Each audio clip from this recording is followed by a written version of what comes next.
AM1060 KDUS Tempe Phoenix and KSLX HD2 Scottsdale Phoenix. This program is paid for by the Varsity Media Foundation, a 501c3 nonprofit educational organization, and its partners.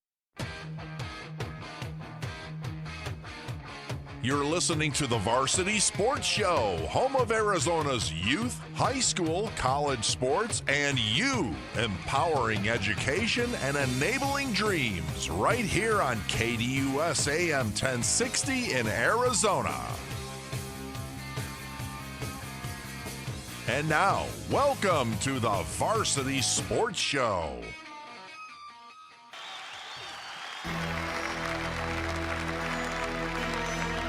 Good morning. What we have in mind is breakfast in bed for 400,000.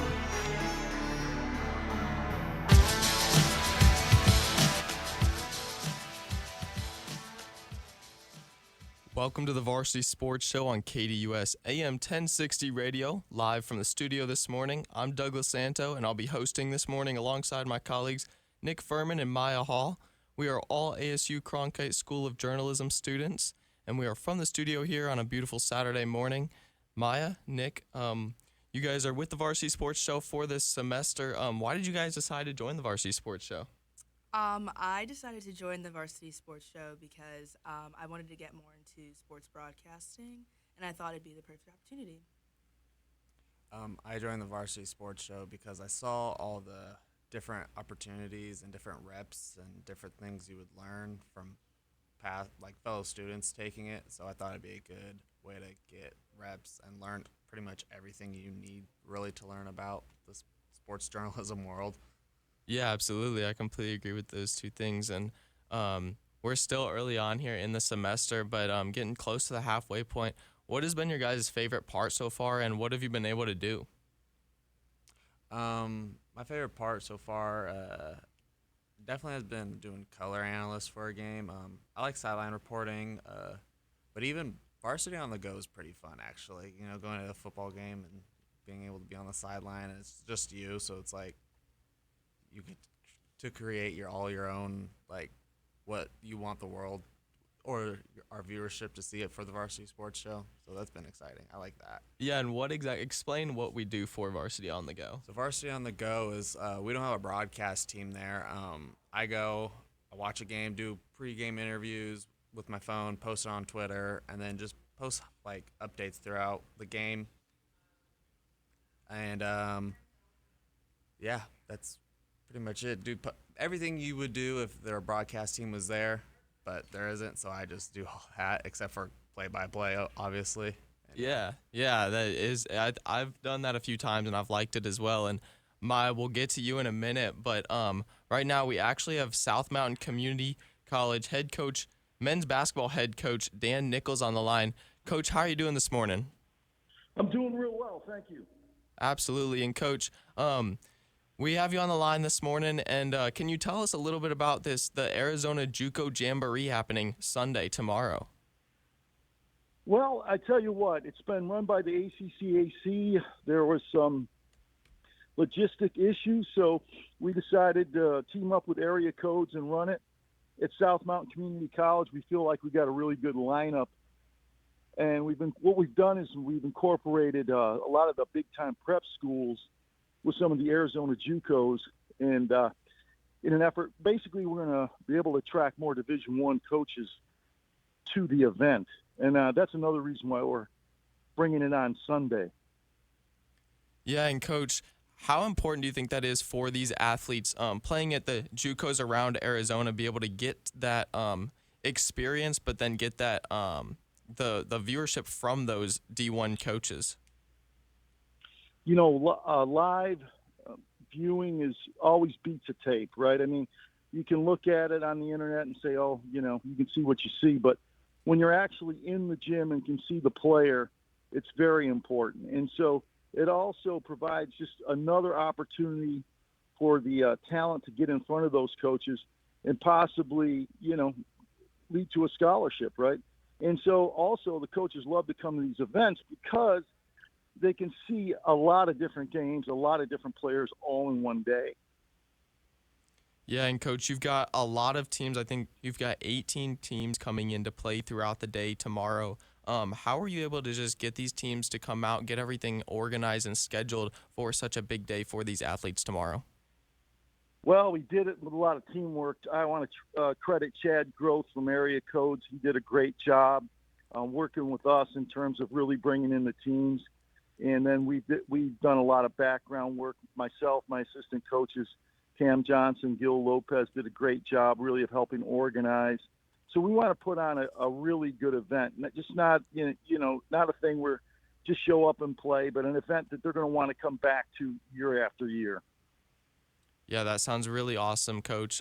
For the players to be able to get that experience, and I'm sure they all appreciate all the hard work from you and the other coaches that are being able to make this happen. And going back to your team at South Mountain, and you also coordinate the GCU club sports. What goes into all of that, and how do you manage that? You know what? You got to be organized. That's for sure. And just have a lot of fun doing it. I go 24/7. I get up. I'm all about it from 6 a.m. to midnight, all day, every day. And so that's really the way I approach it. So I'm just lucky enough to be able to work with athletics and basketball. GCU's been fantastic in supporting all the things that I've been able to do. And of course, I've been a longtime coach at South Mountain, and it's been an honor really to work with those guys and help them through their, from 18 to 21, 22 years old, and help those guys get moving. And we've really assembled a great support staff. We've got an academic guy, a weight training coach. We've got veterans like Gilbert Lopez, who's a professional coach for many years, Cam Johnson, who played for me. So we've established a staff, I think, that's second to none in terms of support for the athletes. We're a commuter campus, but we do a lot of good things for those athletes. So I think it's becoming even more attractive just in terms of, moving those guys forward. Yeah, absolutely, Coach. And back to the Jamboree for a minute here. Obviously, a lot of different teams coming in, a lot of players looking to make their mark. What kind of is the excitement level for the athletes coming in? Because I would imagine you and the coaches are excited to give the athletes this platform, but I've got to imagine for the athletes, this opportunity is big for them to be able to make their mark and kind of show their play level and talent level for these D1 coaches and scouts. You're absolutely right. The players really get excited, and I'm excited about stepping up really and helping do this kind of thing. I haven't been able to do this sort of thing in the past. When the opportunity, arose to get with Chad and make this happen, I thought, man, it's time for me to step up. But what I tell the athletes really is just to stay within themselves. When they try to do too much, they don't look as good as if they just play to their strength, just play good, solid basketball, do what they do best. If they're, tough inside and rebound, stick to that. And, and then that way they're going to look good, so when they try to get outside themselves, it sometimes, they hurt their chances. Yeah, and Coach, you talked about just the players staying within themselves. And I noticed these games tomorrow, there's an hour time slot for each of them. What will be the format of these games? Well, it's kind of like a summer. I call it speedball. It's kind of a summer speedball game where you just shoot the foul shots the last 2 minutes. So it's about 3/4 of a real game, I would say, maybe 75%, something of that, around there. But, it just allows for more games to play in the game, play during the day. And we sort of emphasize the sophomores who are moving out at the junior college level. We kind of give them a little more playing time. So they can showcase themselves. And like you said, it's live. It's also on Baller TV. Everything now is, on film for good. So, we want to make sure we give them the opportunity to get after it. And, of course, you mentioned the prep teams that are there. There's going to be some big-time guys there also. So, it's going to be an attractive event, and also be great for fans really to come out and check out all these players. Absolutely, Coach. I really appreciate you for joining us this morning, and I wish you guys and everybody luck in the Arizona JUCO Jamboree tomorrow. Yes, I appreciate it. I appreciate the support, and I hope you guys get out there. Absolutely. Thank you, Coach. That was And we are here at Mountain View High School where the Mountain View Toros took down Westwood 50-6. My name is Ian Monhay from Arizona State University, here with head coach Andy Litton. You talked about the defense before we hopped onto here.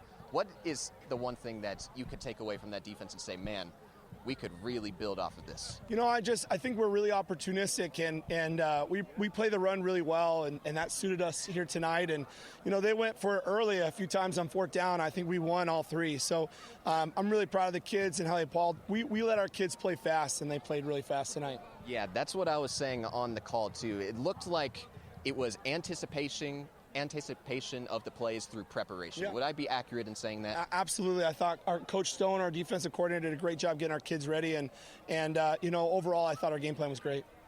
You're 5-1. This is your first season as a Toros head coach. What is the expectation for this team for next weekend going forward? Yeah, so our expectation is to go 1-0 every week, and our overall goal is to be an open, you know, state champion and compete for the open, and that's one game at a time. You know, we've got some really good schools here later on.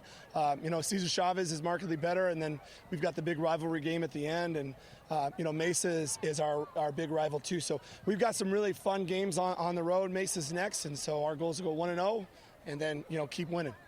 Coach, we appreciate your time. Congrats on the victory, and good luck the rest of the season. Good. I appreciate it. Thank you. Of course.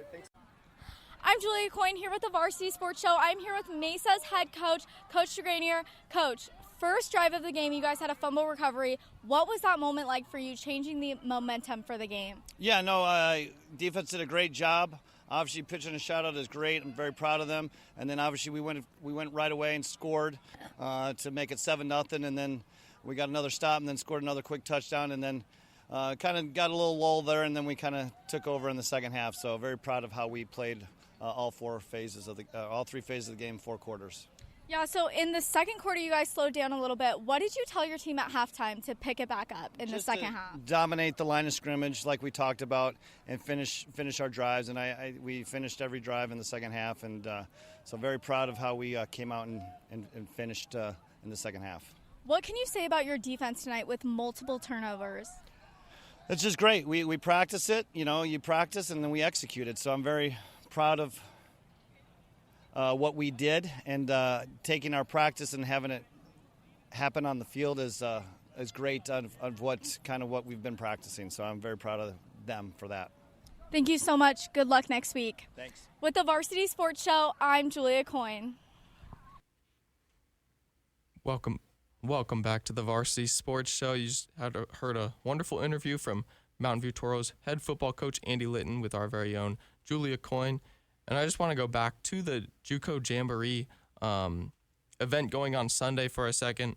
We got to hear from Coach Dan Nichols from South Mountain Community College. And if you would like to go out and watch that event going on, it will be at South Mountain Community College in Phoenix.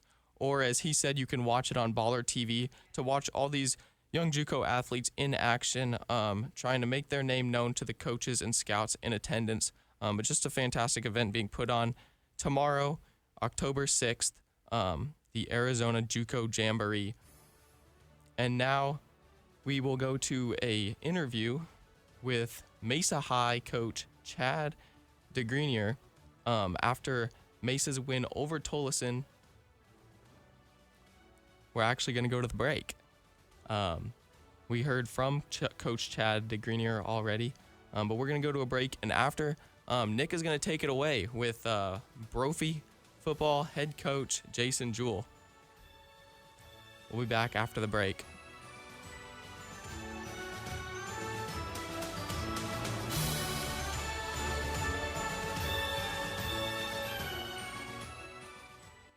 Listener rewards for you with the KDUS 1060 app. Download today to hear all of the national and local shows you love. That's the KDUS 1060 app. APAC is your one-stop source for all your automotive and heavy-duty air conditioning parts, supplies, and equipment. They're family-owned and have been the Valley's go-to for all your auto AC needs since 1982. Whether it's for your everyday or vintage car, commercial, or off-road vehicle or equipment, APAC has you covered. Call APAC, AA-PAK, the AC experts at 602-254-1116 and ask for the Varsity Special to get 10% off your purchase. Hey guys, Vince here to talk about Angel Dentistry. It's where my wife and I have gone for over 10 years, and we trust them with our routine and extensive dental care because they care. Dr. Amber Angel is an Arizona native, born in the town of Miami, and has been practicing in the Valley over 20 years. For general to comprehensive dental services, call 602-788-2008. Located off of Cave Creek Road just north of the 101 in North Phoenix. Angel Dentistry, proud supporters of our young people and proud partners of the Varsity Sports Show. Hi everybody, my name is Paisley Poole and I am a senior at Arizona State's Cronkite School. I am so excited to be a part of the Varsity Sports intern team as a sideline reporter and possible color analyst. Friday Night Lights, let's get it. The Thursday night high school flag football game of the week is back. 8 weeks of coverage beginning Thursday, September 19th. Every game begins at 6 p.m. Join the varsity team as we travel the Valley featuring your favorite teams, including Saturday morning radio segments. The Thursday night flag football game of the week is back on the Varsity Sports Show. You are listening to the Varsity Sports Show. The Varsity Sports Show. Thursday night flag football game of the week. Flag football game of the week. Have you downloaded the KDUS 1060 app yet? Download today and get all of your favorite local and national shows right on your phone.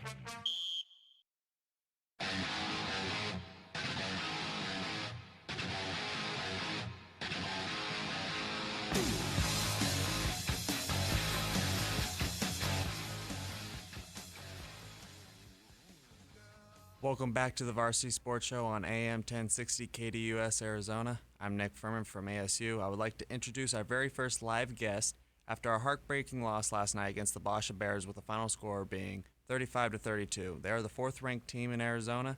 Thank you for joining us, and welcome to the show, Brophy head coach Jason Jewell. Thanks for having me. Good morning, guys. Hey, Coach, tough loss last night against one of the top teams in the state in the Basha Bears. How do you address a team after a loss like that last night? No, I mean, I told our kids I'm not mad at them. They should be proud of themselves. We fought till the end, and we lost to a really good football team. And while it stinks to lose, I don't want to lose. So I'm not mad at those guys. They competed, and they fought all at the end. And one of our goals was not to be undefeated. You know, we did have a goal, a preseason goal of being undefeated. Our goal is to make the Open playoffs and make a run in the Open for the Open championship. And we can still do that. Our destiny is in our hands. That was the message to our kids. We have a bye week and then our 4 region games. So now we're in phase 2 of our regular season.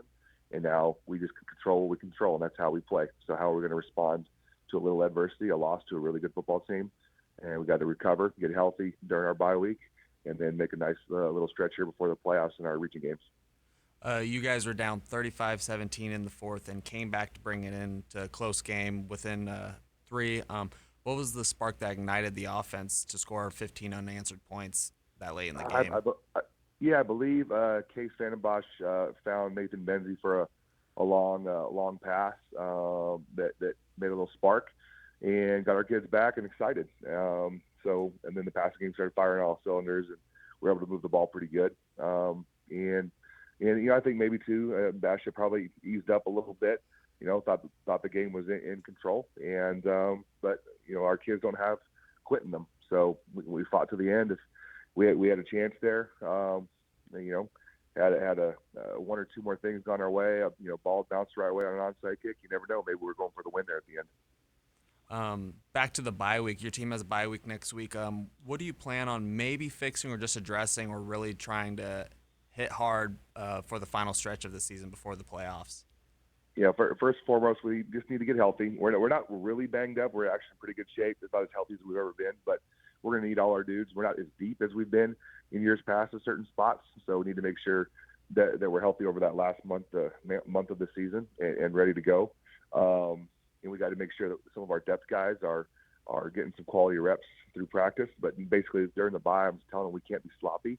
We need to have a nice week of practice and get ready to go for Desert Vista in 2 weeks. Case Vandenbosch was sharing the quarterback duties early in the year with Rylan Humphrey. Rylan went down with an injury, and it looks like Case has stepped up to control that offense. And how do you feel of his performance these past 2 games so far? No, really proud of him. And Ryland's still a guy that we feel comfortable going into a football game as well. He was on the field a little bit last night. I know not as much as he would have liked, but really proud of Case. I believe he was like 16 to 23 last night, 200 yards, 2 touchdowns, no picks, had almost 100 yards rushing, 2 touchdowns, and a 2-point conversion. So, he's played well when his number's been called. And early on in the year, the roles were reversed where he wasn't playing as much, and now he's getting the bulk of the snaps right now, and he's playing well. He stepped up. And also, Arizona Cardinals future superstar Marvin Harrison Jr. was at the game last night. I believe he did the coin toss. How cool was that for you and your players? It's very cool. So I told our kids, we've worked over the last 5 years to be in a situation to have big games like that. Where that game last night was a top 10 game nationally. We got pro football players, flipping the coin. Those are the games we want to play in. We want people to care and show that we're relevant, and play in those kind of games. So, does it really matter that Marvin Harrison Jr. is there flipping the coin? Not really. Does it affect the game? Not really. But it is cool. Right, and your offense has been majority of running offense, but I feel like with Case Vandenbosch in at the quarterback spot, I feel like you guys have thrown a little bit more. Is that like the goal with him in the game, or just run your regular offense like you were at the beginning of the year? No. We're actually run heavy. We threw 23 passes last night, so with our big offensive line, we want to run the football. In Case has some designed quarterback runs, and so does Riley when he's in. So we want to be a run first football team. We do want to be pretty balanced though. Right. Coach, you talked about how big of a game it was last night, and obviously starting the season, you guys started 5-0 on the season, and then a top 10 matchup like that. Coming off of a super close loss, as you said, you proud of the players playing a top team like Basha. Now going into the bye week, what's the biggest point of emphasis for the team? Just control what we can control. When we've been in ball games, just because it's been self-inflicted wounds, turnovers, things like that. So those are things that we need to make sure we clean up and make sure we're sharp. Again, this can't be a week of just, showing up and going through the motions. We need to come out with intent and purpose and have a nice bye week. That was Brophy head coach Jason Jewell. Thank you, Coach, and good luck to the rest of the season. Up next, we have segments from our colleagues. Welcome to Varsity Sports Arizona. I'm Matt Ross, bringing you the latest on your favorite local teams. Today, we're diving into the exciting future of Kevin Durant with the Phoenix Suns, as Media Day marks just 31 days before the deadline for a potential contract extension. Now, you might be wondering, what does this mean for the Suns and Durant? Well, the urgency to finalize a deal won't impact this immediate season for the 2024-25 roster, but there are definitely some intriguing discussions happening behind the scenes. Durant, who's just celebrated his 36th birthday, continues to light up the court, averaging an impressive 26.8 points per game last season. When asked about his contract, Durant remained focused on the here and now. He stated, "I have 2 years left on my contract. I'm focused on being the best I can be every day. We'll figure out that stuff when it's time." This is classic KD, staying in the moment while still being a top-tier player. So, what would a contract extension look like? Currently, Durant has 2 years and a hefty $105 million left on his deal. If he signs an extension, it would carry him into the 2026-27 season, where he'll be 38 years old. $59.7 million extension can't be signed until after October 21st, but the Suns could negotiate a multi-year deal as early as next July. And it sounds like mutual love between Kevin Durant and the organization. Phoenix owner Matt Ishiba mentioned, "Kevin loves it here. We love Kevin." That sentiment has echoed by the Suns president James Jones, who stated, "We love having KD here. Like, we want him here." It's clear that both sides are invested in keeping this partnership alive. As KD gears up for training camp, he seems to be in great spirits, celebrating his birthday with his teammates and taking in some of the football action at the Commanders game. And he's thriving. The vibe is positive, and as we all know, when Durant's happy, the team thrives. For Varsity Sports Arizona, I've been Matt Ross. My name's Olivia Prickett, reporting to you from Arizona for the Varsity Sports Show, and I will be providing you with what to expect from ASU versus U of A women's volleyball on Wednesday. The Sun Devils have an action-packed October ahead of them, playing a total of 9 games. 2 of these games will be against their rivals, the Arizona Wildcats, and their first face-off will be on Wednesday, October 9th. The 15th ranked Sun Devils will host the Arizona Wildcats at Desert Financial Arena at 7 p.m. This well-known rivalry will be an interesting one, so let's dive right into what both teams will bring. As of October 1st, Arizona State has an overall record of 12 wins and 2 losses. They are also undefeated at home. Their win against number 22 ranked TCU was their 5th sweep in a row and the first win over a ranked team. The Devils are fired up and definitely know how to make a statement early on in the season. Racking up a total of 643 kills this season with an average of 14 kills per set and 682 digs, the Devils are strong in both their offensive and defensive performance. The Arizona Wildcats had an extremely successful preseason, dominating in every game up until they reached conference. This puts their record at 11 wins and 2 losses as of October 1st. The Wildcats were in Texas the same week as the Sun Devils, facing the same opponents, TCU and Baylor. They put up a good fight against Baylor, taking the third set that started with a comfortable 10-0 lead to force a fourth, where they fell just short of 8 points in the final set. On Friday, September 27th, the Wildcats were unable to gain momentum against TCU, getting swept in 3 sets. This added another loss to their conference record. With a total of 616 kills and 651 digs so far this season, the Wildcats know how to keep the ball off the ground on defense. Both the Sun Devils and the Wildcats have a comparable advantage going into Wednesday night's game, but it's truly down to who wants it more. For the Varsity Sports Show, I'm Olivia Prickett.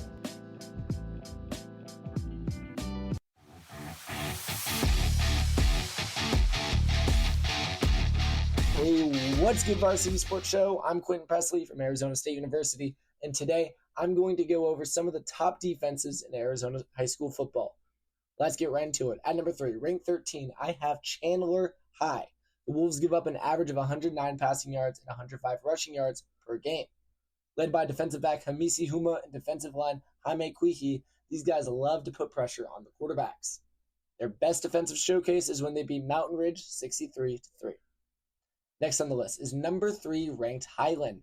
For them, Bo Tarwater and Rhett Yetter hold down the fort on the defensive end. The Hawks secondary disrupt the air game at a great rate, giving up only 95 passing yards a game. Lastly, the most statistically sound defense in the Wild Wild West belongs to the Brophy Prep Broncos.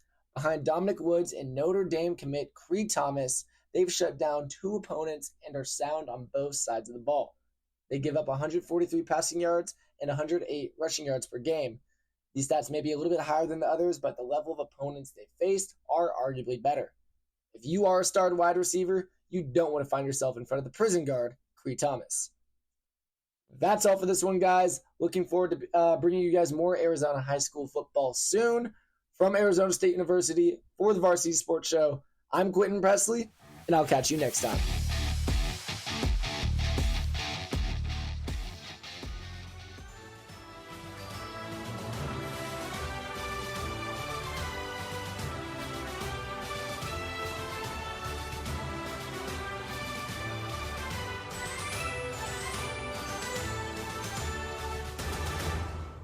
Football fans, it's Mellow Monday, so join the Rooster at Mellow Mushroom off the I-17 in Happy Valley Road between 5 and 6 p.m. every Monday night during football season. The Angry Crab Shack in Tempe. With an experience so good it remains indescribable, with something for every seafood lover. Try one of their amazing custom seafood boils, sandwiches, appetizers, and salads. Angry Crab Shack Tempe is located east of I-10 on Warner Road, 480-674-3847. The Angry Crab Shack in Tempe. Come ready to eat.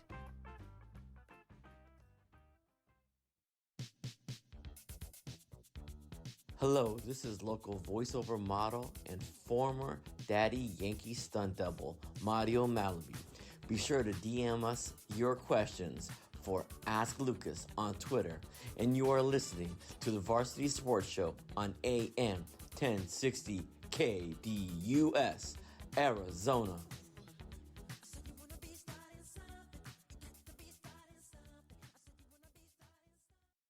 Hi, I'm Kaylee Sumner, and I'm very excited to work with Varsity Sports Show. I've been doing this since freshman year, and I just love filming, and I'm so excited to film on the field, so catch me on the field. Thank you so much. Bye. The Varsity Sports Show is once again proud to partner with Grand Canyon University Club Sports in 2024 and 25.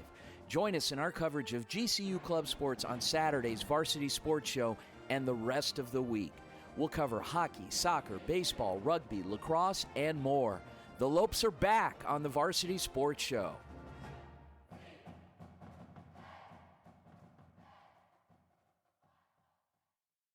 Get ready for the new KDUS 1060 lineup with Dan Patrick getting your day started. Then it's Rich Eisen, followed by The Lunch Break, hosted by Chris Schubert. Doug Gottlieb and the Sports Zoo have you covered on the ride home. It's the new KDUS 1060 lineup, starting Monday, October 14th, right here on KDUS AM 1060, and always on the KDUS 1060 app.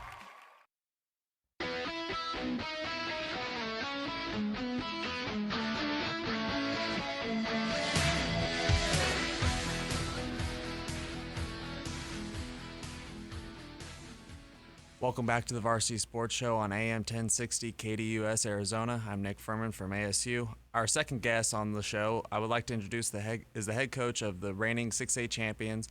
Welcome to the show, Saguaro head coach Darius Kelly. Coach, thank you for joining us this morning. Thank you. Good morning. Good morning. Good morning. Coach, hasn't been the season you and the SaberCats wanted, but these past two games, your offense has scored an average of 27 points a game, but before that, it was 12 points a game. What's been the factor behind this offense being more explosive?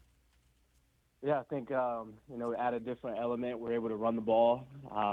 We got some playmakers back there that can make some plays and extend drives, and that's helped us out a lot. And I think a lot of that, too, is guys just selling into their roles. Our O-line's playing a hell of a lot better. And everybody just fell into their roles and making plays when we need to make them. We just got to start completing drives and holding on to the ball. I think we'll be in a lot better position than we're in right now. And these past two games, Marcel Jones has stepped in at quarterback. What does he do that makes the offense also look more productive? Yeah, he has a whole new element to our game. I mean, I'm a defensive guy. When you have a quarterback who can run the ball, you got essentially two running backs in the backfield, and then he can pull the ball and throw it outside. It really stresses out a defense on that side of the ball, so it just adds a whole new element and it extends drives for us. So it's definitely helped us out so far. Correct me if I'm wrong. Marcel Jones transferred in from Chaparral High School, right? Correct.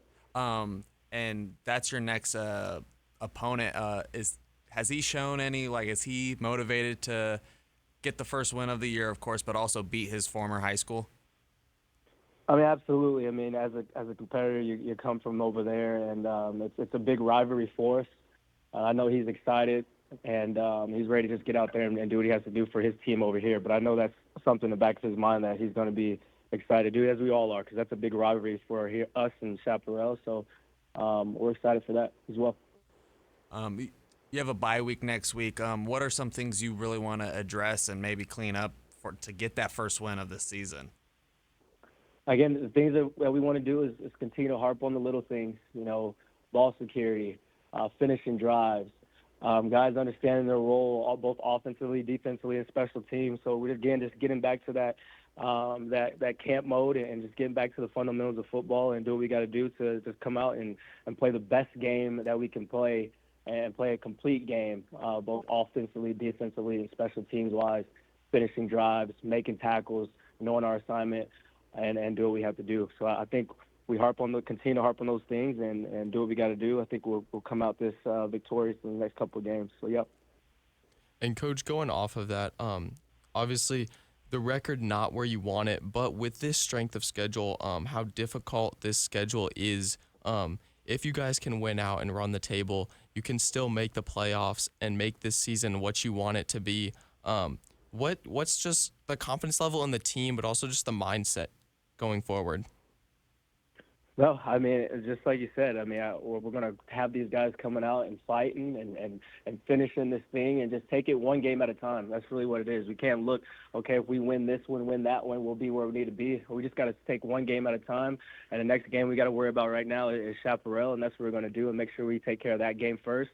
And if we continue to win from there, we'll let the chips fall where they may. But we got to take it one game at a time, and that's just taking care of Chaparral this next week. That was Saguaro head coach Darius Kelly. Thank you, Coach, and best of luck to you on the rest of the season. We have more segments coming up from our colleagues.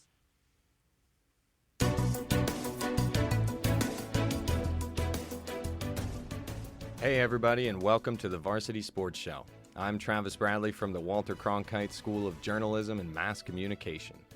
We're covering University of Arizona football this week, and here are some of the Wildcats who have had the biggest impact on the field so far this season. Kicking off this week's list is none other than standout quarterback Noah Fafita.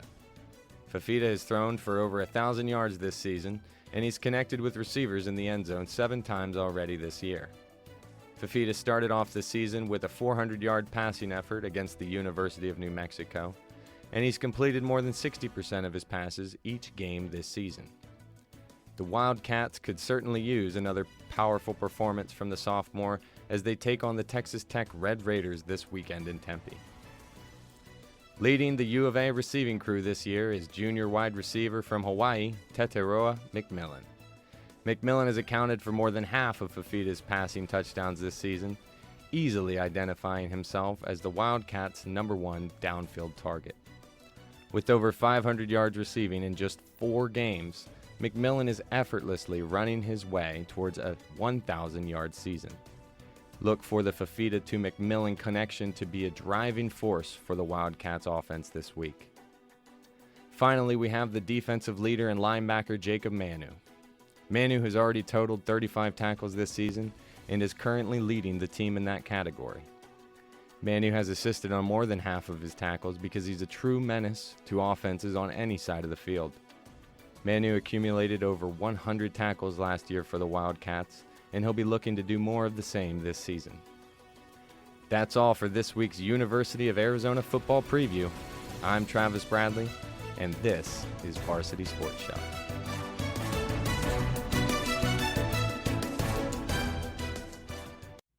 The Arizona State Sun Devils welcome the Kansas Jayhawks tonight in what is the first Big 12 game at Mountain America Stadium. Both teams enter this game winless in conference play as Arizona State had their first loss of the season the last time they played versus Texas Tech, and the Jayhawks sit at 0-2 with losses to West Virginia and TCU. Needless to say, this is a massive game for both teams as they look to get their first conference wins of the season. The Sun Devils are coming off of a bye and are hoping to get back to their winning ways with the much-needed time off. The Sun Devils struggled in Lubbock as it took a heroic performance by running back Cam Scadaboo to keep them in the contest. Scadaboo had 177 scrimmage yards and 2 touchdowns. Arizona State had costly penalties, which really was the determining factor in this game. The story of this game will be who can win the turnover battle, as the Jayhawks are 111th in the country in turnover differential with -4, while the Sun Devils are 14th with +5. Arizona State could be heading into this game shorthanded as defensive lineman Prince Dorba is questionable to play. Expect to see a lot of yards on the ground as both of these teams have 2 of the best running backs in the country in Cam Scadaboo and Devin Neal. You can find this game on ESPN2 at 5 p.m. Pacific Standard Time. Reporting for Varsity Sports, I'm Sam Lanier. I'm Julie Coyne at Arizona State University for the Varsity Sports Show. Queen Creek's junior Clemson commit Tate Reynolds is a superstar athlete. At 6'3" and 210 pounds, Reynolds is a complete unit. He is an all-around athlete committed to play football and baseball for Clemson. He was originally committed to play baseball at Arizona State, but backed out to pursue other offers where he found his home at Clemson. On the football team, Reynolds is a starting quarterback. In 2023, he completed 54% of his pass attempts for 1,808 yards for 11 touchdowns. He rushed for 631 yards and 17 touchdowns. This season, he has the most rushing yards at 92.8 yards per game.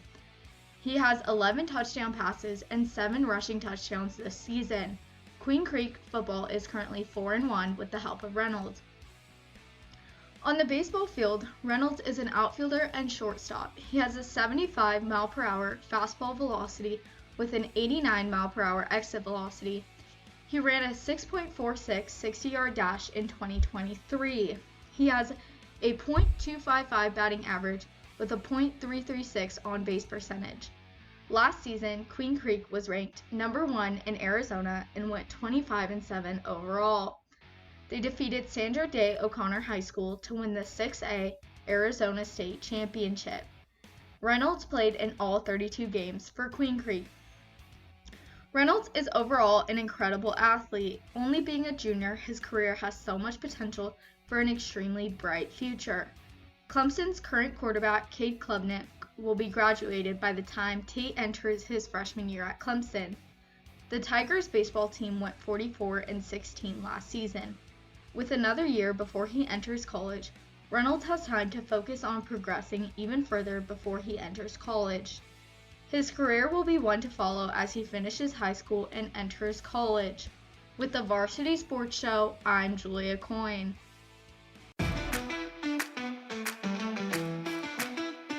This is Christopher Zavalos of the Varsity Sports Show, and the conclusion of the 2024 Major League Baseball regular season marks the end of another era in baseball, particularly in Oakland, California, as the Oakland Athletics play their final home game in front of an Oakland crowd on September 26, 2024, marking the end of the team's tenure in Oakland that lasted 57 years, beginning in 1968.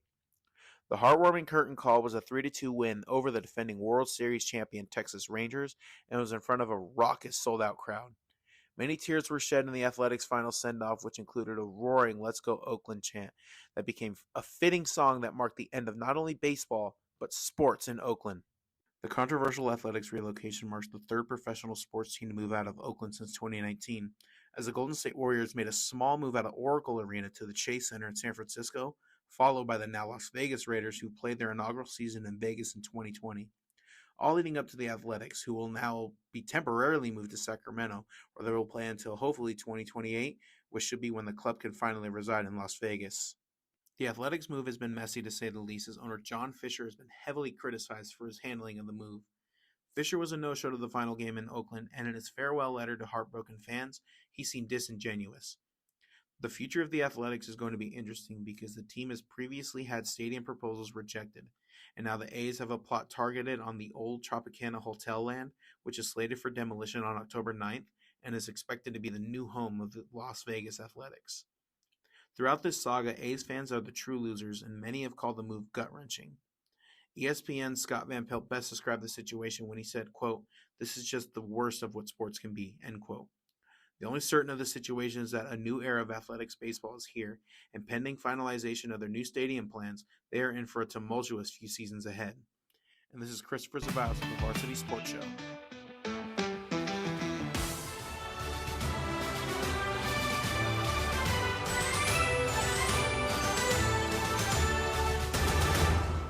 I'll turn those picks into gold. Wall-to-wall NFL coverage and the biggest stories coming to you from 3 to 5 p.m. The Rich Eisen Show, here on KDUS AM1060 and KDUS1060.com. Hello, sports fans. This is Dick Stockton, and you are listening to Arizona's home of youth, high school, college, and you, the Varsity Sports Show on AM1060, KDUS, Arizona. The Varsity Sports Show is proud to once again be the official broadcast team of the Hohokam Junior College Athletic Conference. We are back for another year of HJCAC football. We'll bring you the JUCO Game of the Week, on-site live coverage, weekly JUCO report on Saturday morning's Varsity Sports Show, and coming this fall, the weekly Coaches Show with Coach Doug Madosky. Stay tuned for more. JUCO football is alive and well in Arizona. Brought to you by the Varsity Sports Show and the HJCAC. Hello everybody, my name is Saleh Awad, and I am thrilled to be interning with the Varsity Sports Show this fall. I am from Chicago, Illinois, and sports have always been a huge part of my life. Being my last semester at Cronkite, I'm excited to learn as much as I can and be a part of this team here. I'm ready to put out content for Varsity Sports Show immediately and get started. Thank you guys. Hello everyone, my name is Adrian Carmona and I am very excited to be joining the Varsity Sports Show team as their Gainesville correspondent.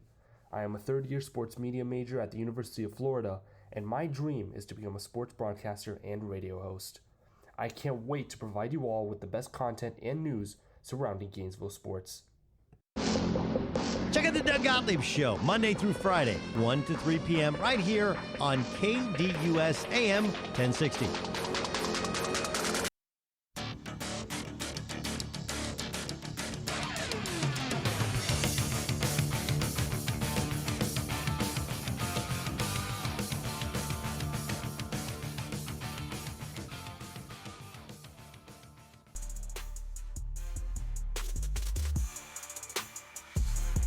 Hello everyone, my name is Kiana Watchman from the University of Arizona reporting for the Varsity Sports Show, and I am here with NAIA football Eastern Oregon University quarterback Quincy Glasper, a seasoned senior out of Stockton, California.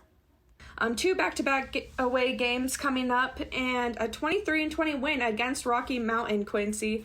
Do you feel like there is some pressure taken off of the team while playing in any of these away games?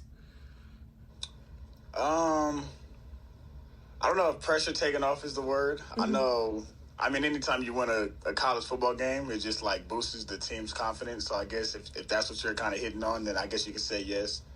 I feel like it is definitely hard trying to win on the road, especially not being home and traveling all those hours and going out there and get a dub was really big on our end just because we're not really traveling with, like, the airplanes and stuff like that. Like, there's a bunch of excuses that we can make, but, you know, we went out there and handled our business. So I feel like I said, I don't know if pressure relief is the word I want to say, but it definitely does feel good that, you know, we got our first win and we can start building off of that. Well, and knowing EOU and the LeGrand community, it's a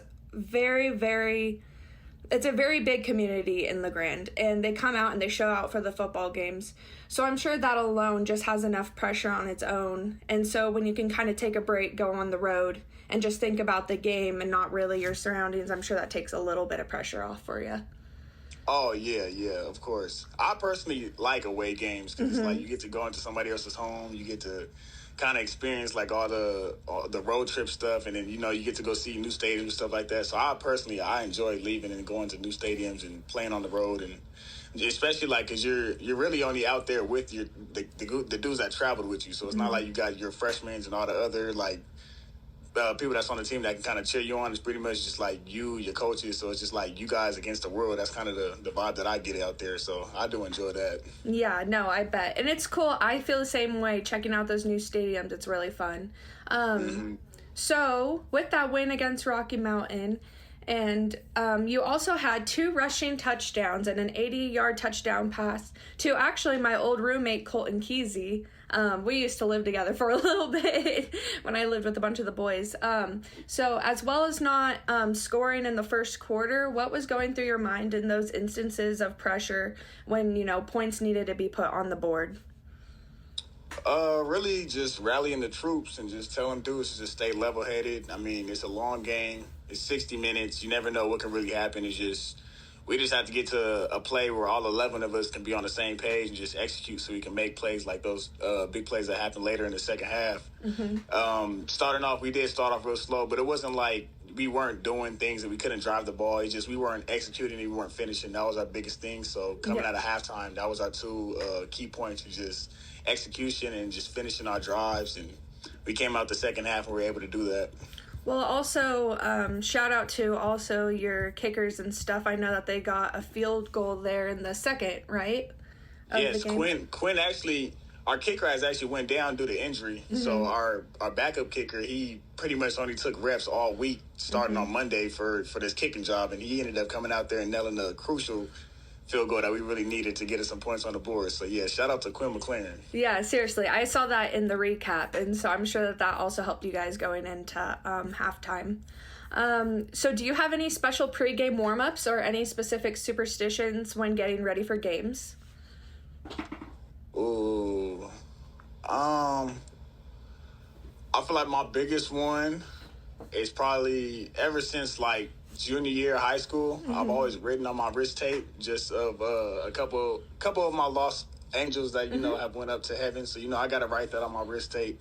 I feel like when I write that on my wrist tape and I say my little prayers before the game, I just feel a lot better and I feel more grounded and feel like I'm playing for them rather than, just going out there and playing another football game. So it gives me a little bit more motivation. So those are my little superstitions that I have. Gives you a little bit more of a why, and I feel like as a leader too on the team, when you are in that leadership position, sometimes you need to dig deep down into that why, and I think that's awesome that you have that going out into the game.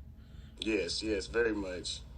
And then last question, what are you most looking forward to during the Arizona Christian University matchup this week? Most looking forward to Arizona's a good team, so I love to go out there and just compete against those guys. I think my biggest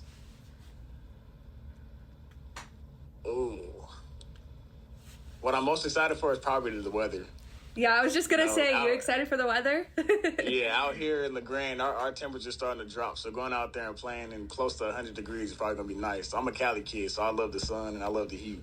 Oh yeah, well, it's definitely going to be up in the hundreds. I think right now in Tucson it's about 104 still. So, Good but Lord. Luckily you guys will be coming God. into a nighttime game, but definitely lock in and be ready. It's still going to be hot. Yeah, we're hydrating up down here. Good. Well, perfect. This is Quincy Glasper from Eastern Oregon University, the leader and the quarterback of the team, and we're really excited to be covering Eastern Oregon as well as ACU this weekend. I just want to say thank you, Quincy, for your time. Thank you.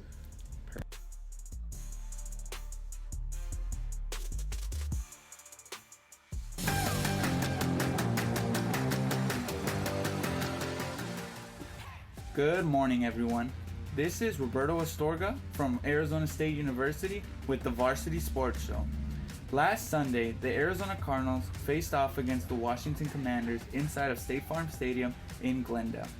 Cardinal fans were optimistic heading into the game. The Cardinals had managed to beat the rival LA Rams 41-10. They put up a fight against two Super Bowl contenders in the Buffalo Bills and Detroit Lions. With the Commanders having the second overall pick just a year ago, a rookie quarterback, and a familiar face in Cliff Kingsbury, the Cardinals were the favorites to win. The game started off with the Washington rushing touchdown, matched by a Marvin Harrison touchdown catch. Then after that, the game was never close. The Cardinals offense didn't score another point until a James Conner rushing touchdown in the third quarter.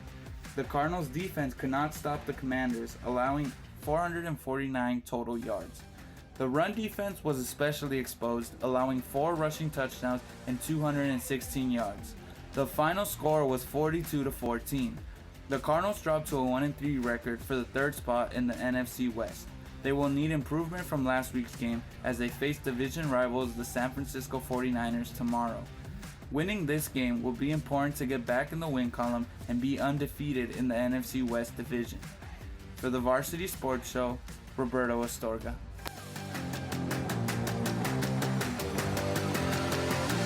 Good morning and welcome to the Varsity Sports Show on KDUS AM1060. I'm Alexandra Medina and I am an ASU Cronkite sports journalism student. After losing 5 of their final 7 games, the Arizona Diamondbacks' 2024 season is officially over, and the team will not be in playoff contention. The New York Mets and Atlanta Braves faced off on Monday for a doubleheader, and in order for the Diamondbacks to have made it into the playoffs, one of the two teams would have needed to win both games. Instead, the series was split, which ended the Diamondbacks season a lot earlier than its previous one.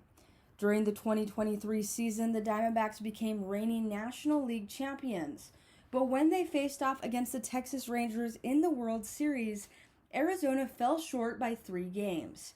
The series ended with the Rangers winning its first World Series title. Though the Diamondbacks will not be making a run in the playoffs, their season could have been a lot worse. This season, the Diamondbacks scored 44 more runs than any other team.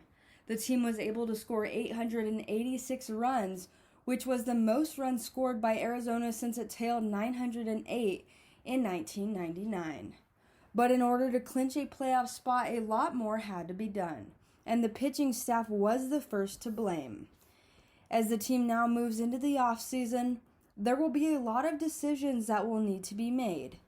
After spending years with the team, Christian Walker will now be on his way to become a free agent. And the team will also be faced with making a decision as to whether they will pay the $15 million option to third baseman Eugenio Suarez. While there will be a lot to take into consideration for the team as they move into the offseason, many are left wondering if Torey Lovullo will remain as the Diamondbacks manager after being with the team for 8 years. For Varsity Sports on KDUS AM 1060, I'm Alexandra Medina. This is Marco Segai from the Varsity Sports Show, and today I'm going to be talking about the Phoenix Suns and their offseason addition of Tyus Jones. So Tyus Jones is one of the more underrated and surprising additions of this NBA offseason. Devin Booker talked this week in Media Day about everybody in Team USA's camp being surprised about, like, oh, you guys got Tyus Jones, and yeah, it was a surprise to many. Tyus Jones is not a player that you're expecting to be available that late into the offseason, and Tyus Jones arrived to Phoenix on a veteran's minimum deal, which was even more of a surprise as a serviceable point guard in this league since coming in 2015 out of Duke University. So Tyus Jones is going to be able to bring the ball handling that the Phoenix Suns were lacking last year. They had that responsibility going to Bradley Beal, Kevin Durant, Devin Booker, and now you're going to be able to bring in a guy like Tyus Jones, who's had that responsibility his whole career, even going back to high school in Apple Valley, Minnesota, going to Duke University, winning a national championship alongside Jahlil Okafor, and then in the league he's had success in situations like Memphis and even last year in Washington as a starter. So really being a leader is something that he's excelled at, and he can really put it all together for this Phoenix Suns team. Guys like KD, Devin Booker, Bradley Beal, they can focus on being scorers, the roles that they've played for the majority of their career. Tyus Jones is also effective as a scorer. He can find his shot in the floater game. He can also hit, catch, and shoots, and one of the better assist-to-turnover ratios in the league.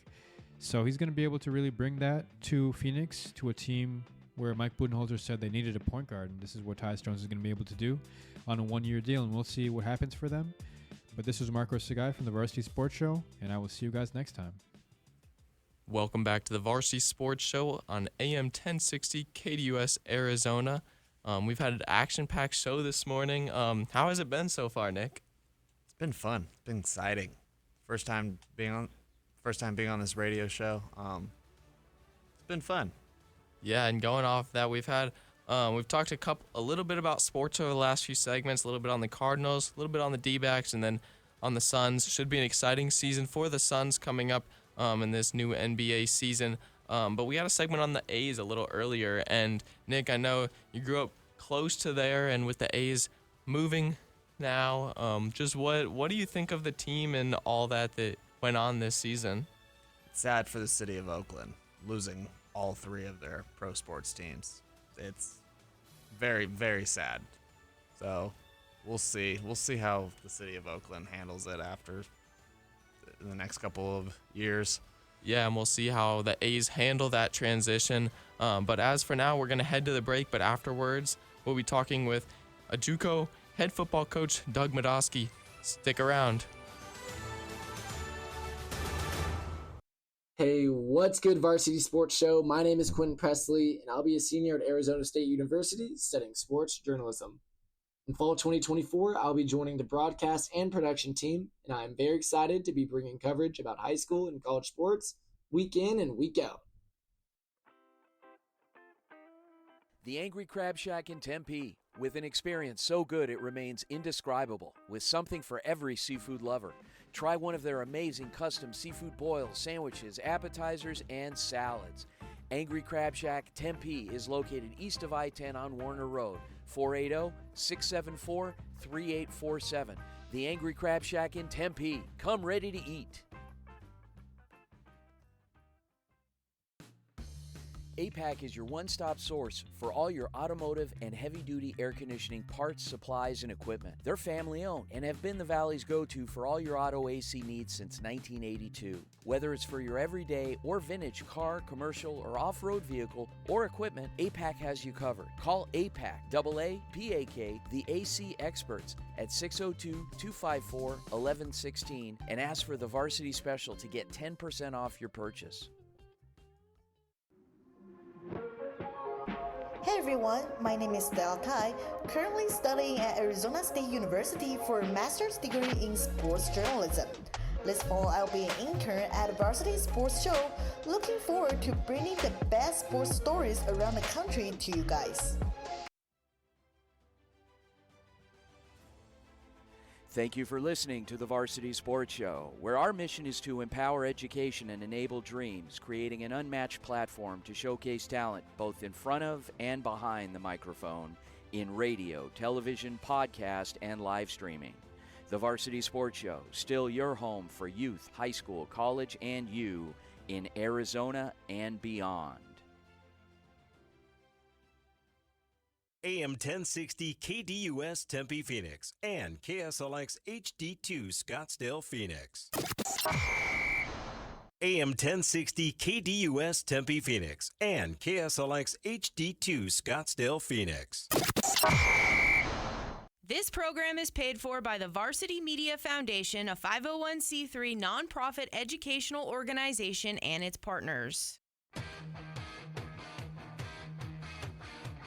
You're listening to the Varsity Sports Show, home of Arizona's youth, high school, college sports, and you, empowering education and enabling dreams, right here on KDUS AM 1060 in Arizona. And now, welcome to the Varsity Sports Show.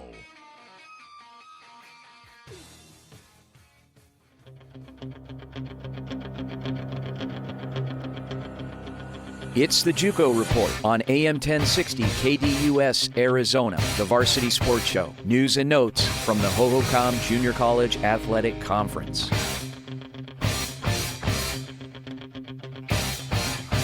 Welcome back. This is the Varsity Sports Show on AM 1060 KDUS Radio. I am Maya Hall from Arizona State University. I will be your host alongside Nick Furman and Douglas Santo. Our next guest is Maricopa Mustangs coach Doug Madowski. Welcome to the show. Thank you for joining us this morning, Coach. How are you? It's nice to be on with you guys. Thank you. Well, Coach, you and your team are currently 3-0. How much improvement have you seen from your players since the first practice to now? I think obviously there's been some improvement. We're still not scratching the surface of where we can be as a team. We're gonna, as we've told these guys before, relentlessly pursue perfection, knowing that it's not attainable. So we're gonna keep pushing and try to grind this thing out and get as good as we possibly can. Obviously, we've improved some, but there's areas that we feel like we need to make more improvement and continue to chase that. And I know that we're yet to play a perfect game defensively, certainly, and offensively and on special teams. So, we're not where we want to be yet, but we know we're getting better, and we're just going to keep trying to make that marginal improvement. Every time we get on the field, every chance we get to compete, we want to show that we're getting a little bit better, and by the end of the season, we'll get a lot better. Yeah, so regardless of being 3-0 and like you saying you guys need to make some more improvements, what is the mindset going forward? Again, I think the mindset is just to continue to improve. We know that as we share with our guys leading up to every game, really, and since we started this, we believe that the only team that's going to beat us is us. So it really comes down to, as long as we handle our part and do the things that we need to do throughout the course of the week, whether it be watching film and preparing and practice and game plans and just working hard, and really paying attention to our jobs and our assignments, we feel like we'll be successful when we get on there. And so for us, it's just really constantly just about being who we are and not trying to be somebody that we're not trying to go out and play above our level, and certainly we don't want to play below our level. Yeah. So do you guys have any goals that you set for the season that you want to talk about? Yeah, for us, it's just about winning. We obviously want to be successful. We want to win every Saturday that we play the game. But it's also about making sure our guys are in school and getting kids moved on. That's really been what we started this league about, and for was the idea of giving us opportunities for access and education through athletics for our kids. So we want to develop better human beings, better people, I guess you could say, better students, better football players, and really get all of it together. So goals are obviously we want to be successful when we step on the field on Saturdays, but more so than that, it's about being successful and winning Monday through Friday as well. That we want to win every single day. We talk about winning the day. So really, whether it's in school, whether it's at practice, whether it's in film, it's about more of a holistic program and trying to get guys really where they want to be. Yeah, and it is game day for you guys. It's Saturday afternoon. You guys have a conference matchup where you guys are hosting Salt River today at 1 p.m. Do you want to explain like how you prepared your team, like what your team, like how are you guys feeling? I mean, we're excited to compete, certainly. There's always the unknown. We know that, last year we were undefeated heading into our last game of the season against the Salt River Scorpions and took the loss to those guys and for our only loss of the season. And while it's a new staff and it's a new team, I think that what that showed our team from a growth standpoint was that anybody really can beat anybody if you don't take them seriously and you don't prepare yourself, to go out and do the things it takes to be successful. So, I think for us, it's really just about, like I've said before, like we're going to stay doing what we do. We're going to focus on us. We're going to focus on getting marginally better every time we get on the field and give ourselves the best opportunity to go out and be successful. Certainly, they've got some really good players, and they've been close in every one of their games. And I feel like that's always a scary team, because that team that's close to turning the corner and getting the win, at some point it's going to come. And when you're sitting there in our shoes being undefeated and their shoes right about to get that first one, it could become an interesting matchup today, I guess, at 1 o'clock. Yeah, well, thank you so much, Coach. Good luck to you guys for the rest of the season. It was a pleasure speaking with you. Thank you very much. I appreciate the opportunity to talk to you all. Great. Paisley Poole here, reporting for Varsity Sports from Arizona State's Cronkite School. Yes, we are still in the midst of Friday night football, college football, the NFL, women's hoops, and MLB playoffs, but it's now October, and that means basketball will be here shortly. Arizona State men's basketball team will look dramatically different than last year's squad, which posted a 14-18 record and finished 9th in the Pac-12 standings under head coach Bobby Hurley, who is entering his 10th season as ASU's head coach. Last year's disappointing season ended with a 90-57 loss to Utah in the first round of the Pac-12 tournament. Hurley said, "This is not acceptable for what my vision is for our basketball program." He has decided to update and elevate his roster after last season and losing 10 scholarship players, including Jemiah Neal, who transferred to Creighton, Jose Perez, who turned pro, and star starter Frankie Collins, who left to join TCU's squad. Among newcomers are a trio of freshmen who make up the number 8 recruiting class in the country, according to Rivals.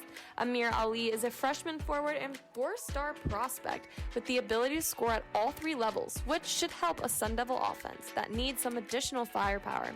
Next up, we have Josan Sannon, who was originally committed to the University of Arizona, but flipped his commitment once Caleb Love, the Wildcats All-American guard, announced he was returning to college for a 5th season. And last but not least, Jaden Quaintonance, called the crown jewel of this historic ASU recruiting class. He's a center and was originally committed to Kentucky, but opened his recruitment after the legendary John Calipari left for Arkansas. Let's see what the Devils do this season. For Varsity Sports, this is Paisley Poole. This is Jesse Davis from the Walter Cronkite School of Journalism and Mass Communication at Arizona State University, reporting for the Varsity Sports Show. The Arizona Cardinals are looking to earn their second win of the season this Sunday on the road, taking on the San Francisco 49ers. The Cardinals find themselves in a bit of a hole to start the season, coming off back-to-back losses to the Lions and Commanders. Things don't get any easier for Arizona traveling to the Bay Area to face a talented 49ers team led by Brock Purdy and Fred Warner. One thing the Cardinals have going for them is the connection between quarterback Kyler Murray and rookie standout wide receiver Marvin Harrison Jr. So far, the pair have connected for 15 receptions, totaling 243 yards and 4 touchdowns.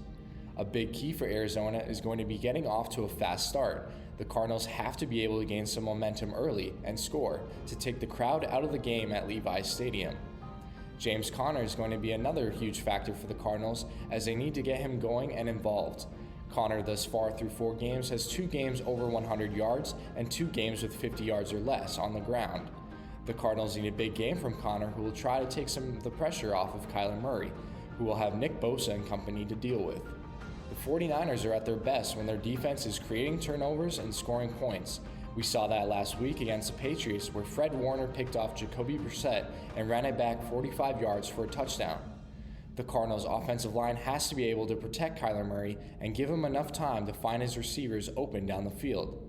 With kickoff set for 4:05 p.m. Eastern, it will no doubt be a classic NFC West tilt between the Cardinals and 49ers. From the Varsity Sports Show, I'm Jesse Davis.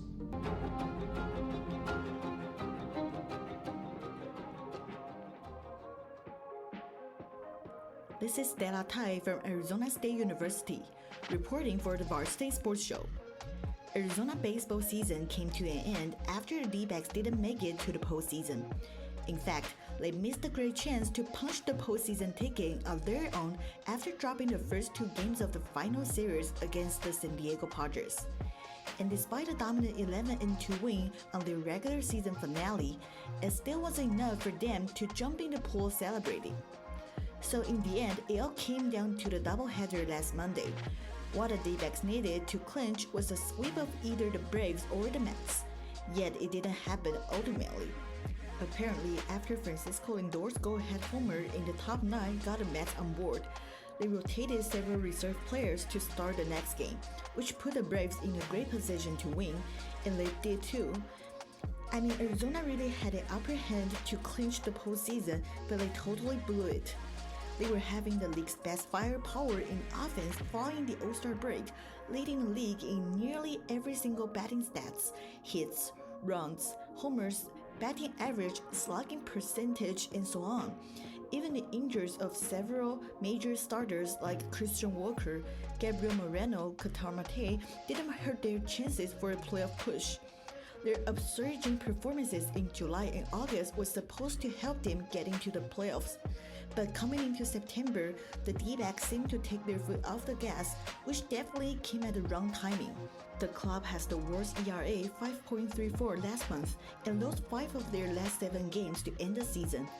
The D-backs really squandered a great opportunity for another deep playoff run. It was disappointing to see them ending their season like this. Everyone was excited to see what kind of magic tricks this team could have brought to us, just like what they did last year. Unfortunately, we didn't get to see it again this year. I'm Stella Tai from Arizona State University, and you're listening to KDUS AM1060 Radio. Welcome back to the Varsity Sports Show on AM1060 KDUS Arizona. We're in the studio this morning. I'm Douglas Santo and Maya Hall. In the studio, we'll be with you for the second hour of the radio show this morning, and you just heard from a few of our colleagues on ASU basketball, the Cardinals and 49ers this weekend, and the D-backs missing out on the postseason this year, but a great season for them regardless. But going back to Maya's interview with Coach Doug Madowski from Maricopa, later today, we will be having 2 games for you guys. We'll be broadcasting one on the Varsity Sports Show for the JUCO Game of the Week, and that'll be the Salt River Scorpions versus the Maricopa Mustangs. Maricopa's head coach was Doug Madowski that we spoke to earlier today. That'll be at 1 p.m. on the Varsity Sports Show. And then later tonight at 7 p.m., we'll be giving social media updates and posting pregame interviews and a halftime report from the Gila River Hawks versus the Papago Pumas. That'll be at 7 p.m. But as for our show, stick around. After the break, we will have interview with Vince from the GCU men's club hockey coach, and more from our colleagues. Stick around. After the break, we'll be back. Thank you for listening.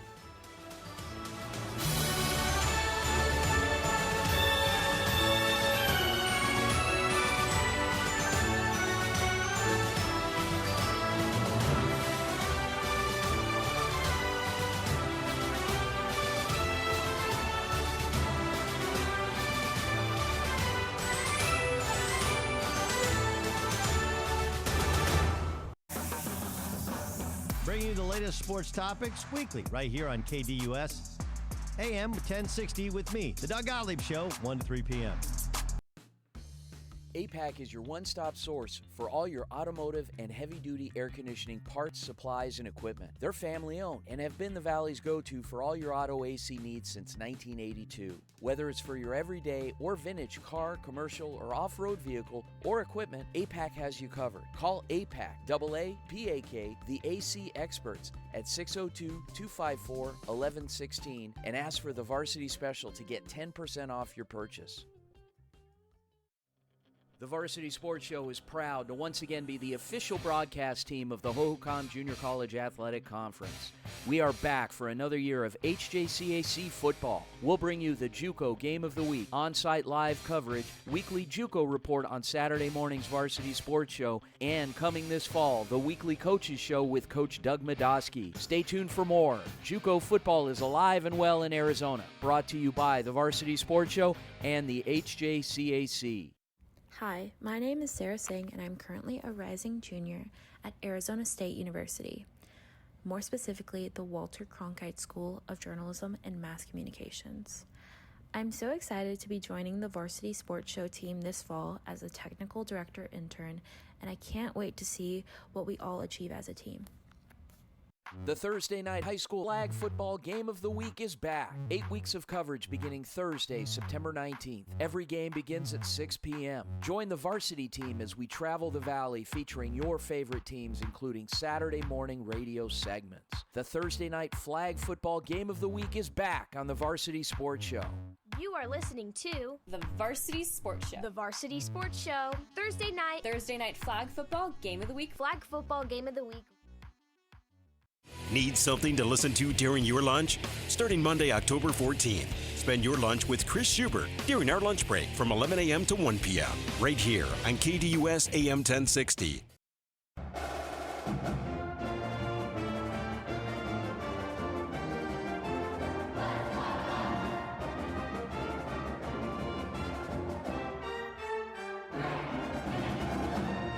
All right, guys, welcome to the GCU Club Report. And today we've got every time we do this, I feel like we have somebody really, really special and important to GCU club sports and to the community in general. And today we're not going to disappoint, and we've got head hockey coach Danny Roy joining us. And first of all, Coach Roy, thank you for coming on, and welcome to the program.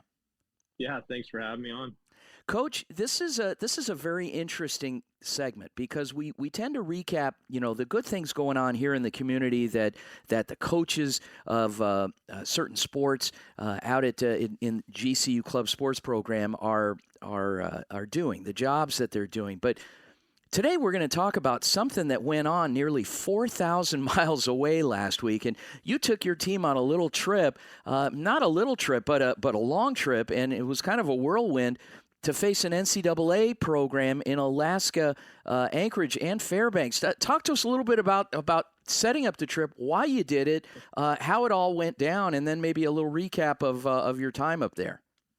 Yeah, long trip is an understatement. I think we spent more time traveling than we actually spent in Alaska, which I know a lot of our Alaska guys would have loved to be there a little longer. I think me personally, first time ever this state, would have been nice to have one day to kind of explore and enjoy it. But all in all, it was a great trip. Our program's been growing since we started it back in 2016, and every year is coming up with those new goals and dreams that you'd love to get the program to measure, right? The measurables, and this is one of those. It's being able to see if our team could go up and compete with the Division I NCAA opponent, and we felt like going into the season we were going to have that type of team, and through our connections we reached out to the two teams up in Alaska, and we know that teams are doing these exhibition games now and trusting what the ACHA gives them, and so it gave us an opportunity, and the rest was history. We got up there and had an opportunity to compete and had a great opportunity. And it was an awesome experience for our program as a whole, for the university, for our alumni to go and watch. I mean, all around it was a great trip. Explain to our audience, Coach, why this was such a big deal, not only for your program, but for club in general. Yeah. There is a stigma. There's a perception of what club is, and anybody who steps on foot on campus at GCU and goes into our club sports office could see that our departments run very similar to an athletic program, and our teams recruit, and our teams are competitive. They win national championships. They compete for national championships, and all these athletes are high level athletes. They want to play NCAA, but there's only limited options to that, and our programs offer that second ability. So within hockey, that is the measuring stick. How close is your program to the highest level of college athletics in the country? And we were able to go up and do that. So for a club team to go up and compete and be able to give those guys a game that helps them set up their season for this weekend of games that they have, and for us to set ourselves up going to our season, I think that was the biggest thing. It allowed us to establish our identity and set the tone for how we're going to play this year. Well, establish your identity in a big way. I mean, that second game before you headed back home, you really put a bit of a scare in Fairbanks, and now are coming back with some momentum, ready to kick things off. You've got some downtime, obviously not quite downtime, but practice time now as you prepare for your first couple games here against San Diego State. Give us a little bit of a preview of what we can expect both from your team as well as the Aztecs coming in on the 11th and 12th. Yeah, it's a team that was able to come in here last year and split the weekend with us. I think we have our sights set on nationals this year. It's not a we hope we get there. It's we expect to be in that tournament, and we expect to be ranked pretty high in the tournament. Set ourselves up for success going in, and it starts with week one. Our job is to not be too high on the mountain now after going and playing the types of games and teams that we did, and expect everything to be easier now. Our goal is to run with that identity that I was saying we established. We are going to go into every weekend and play that style of hockey, but we're gonna build the house, so to say.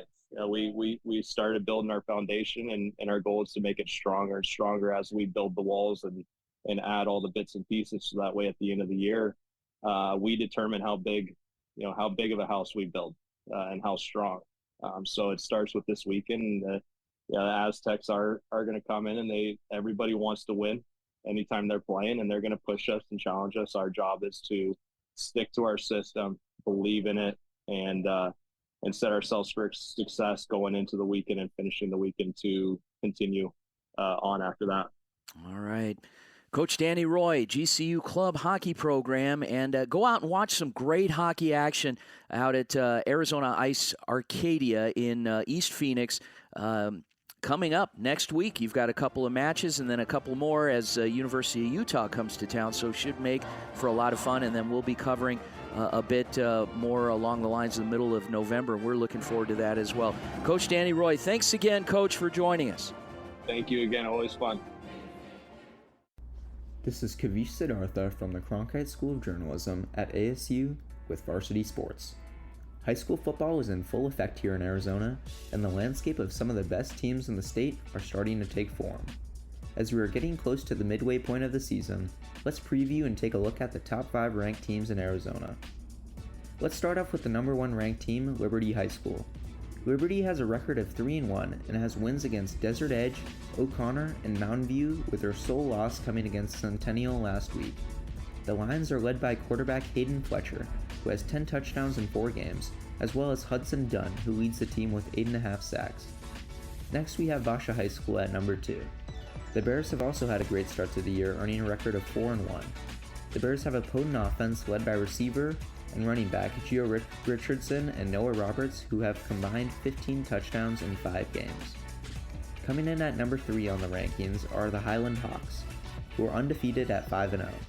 They have a big matchup against Red Mountain on October 3rd to start off the new month. Among their talented players include Cash Allen, who averages over 100 rushing yards per game, and quarterback Kalen Fisher, who has 8 touchdowns. Another undefeated team takes the 4th spot, which is Brophy Prep. Brophy is 5-0, with their last 3 wins against Centennial, Perry, and Notre Dame Prep. Their quarterback, Case Vanden Bosch, has 8 total touchdowns on the season, and receiver Devin Fitzgerald is averaging over 50 receiving yards per game. Finally, we have Red Mountain at number 5 in the rankings. Red Mountain is undefeated, but their schedule gets more difficult in October as they will face Highland and ALA Queen Creek to start out the month. Lead receiver Jamison Wade is averaging 95 receiving yards per game and also has 6 touchdowns. That concludes my Arizona report with Varsity Sports. This is Kavish Siddhartha reporting.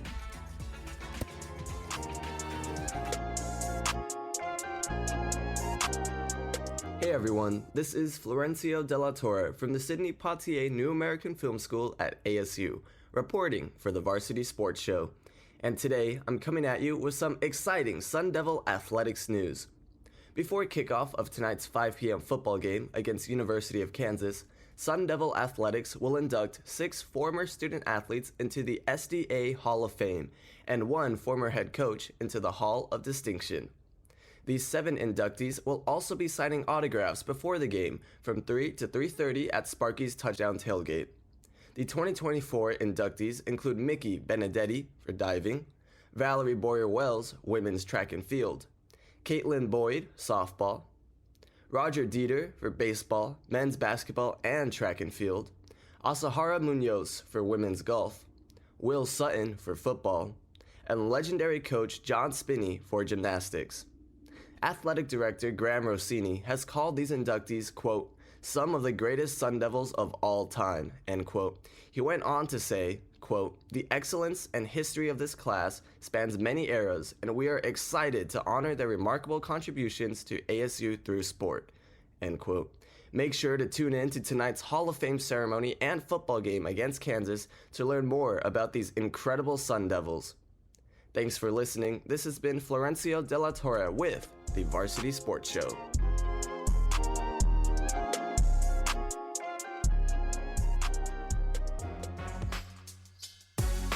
Cooper Holman from Arizona State giving you a profile on Ryan Nelson, the pitcher for the Arizona Diamondbacks. Ryan Nelson's second full season in the Bigs was a huge step up from his first. The 26-year-old right-hander's repertoire includes a four-seamer that hovers around in the 94-95 range, a cutter that's in the 90s, slider, changeup, and sometimes throws in a curveball or a sweeper.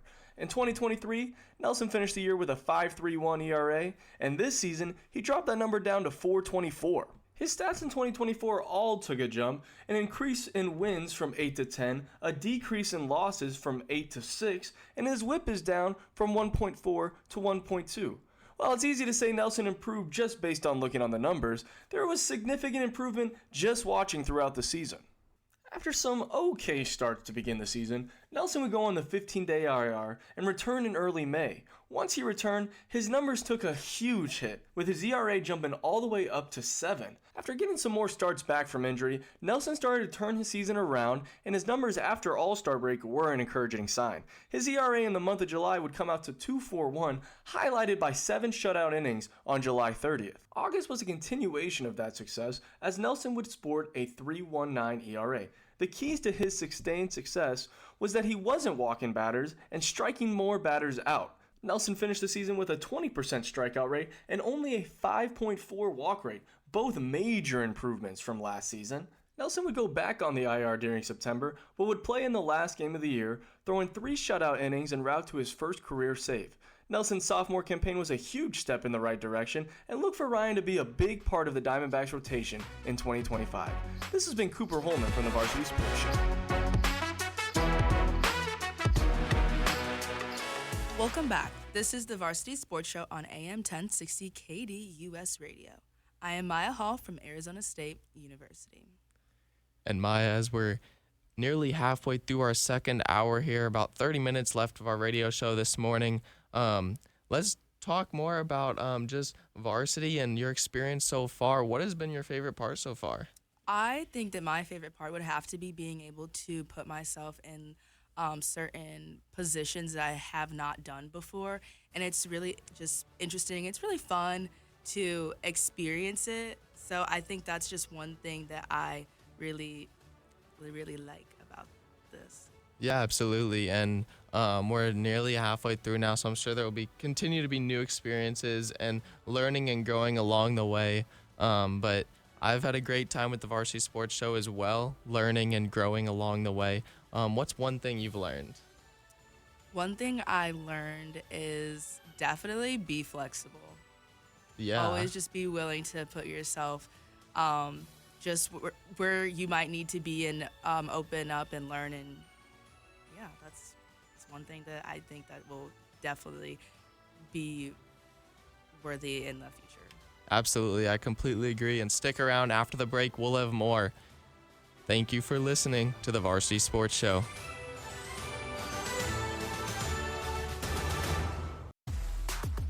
Hey Phoenix, Doug Gottlieb here. I'm bringing the best sports talk weekdays to you, 1 to 3 p.m. right here on KDUS AM 1060.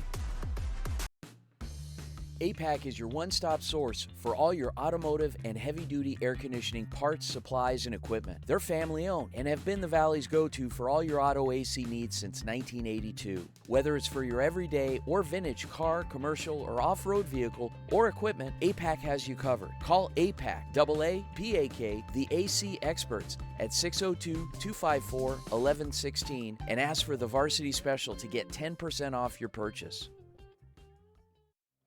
The Varsity Sports Show is proud to once again be the official broadcast team of the Hohokam Junior College Athletic Conference.